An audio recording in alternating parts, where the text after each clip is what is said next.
10 फरवरी के एगो बारात आयल रहा, अद्भुत नजारा मिश्रा जी हमारे गाँव में बारात आयल तो नाउन हजामिन कह जलन आप सबके और हजामिन होली जो दुल्हन के लेके लड़की के लेके बैठा रहे और सिंदूरदान के कार्यक्रम होते रहे। माथा हम पीट लेनी, आपो सब सुनो तो आश्चर्य हुई आपके। सिंदूरदान के कार्यक्रम होते रहे और दूल्हा जो उठा के सिंदूर अब जाते हैं सिंदूर लगाओ खातिर तो कैमरा मैन चिल्लाते हैं जो यहाँ के खड़ा बने लेके भाई साहब भाई साहब भाई साहब इधर देखिए कैमरा मैन वाला कहता इधर देखिए बेचारा है ना सिंदूर उठा बा आ कैमरा मैन को ताकता नौनिया को ठोक देता दुल्हन की जब हजमनिया के छुआ दल से मान लो कोरा में धके बेचारी बैठल बिया उ कहता हुकता भीग बिया कि हमरा के थोड़न दर्द आई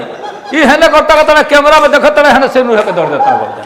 मन ई कुप्रथा लगल हमके और अद्भुत बाकी नहीं एतर होखे एतर बिया होला 2-3 घंटा लगता जाए माल में अब 5-7 मिनट में पंडित जी सारा बिया समेट देता है और फिर बस बिहार भले निकल जाता है हनीमून करे कहे ना उनका हनी पहले कहता हनी पहले हनी उनका के तब मून दी उनका कूड़ा में तो नौआ हनी तब मूनी हनी या मून तो हनी क्या मून दी में जा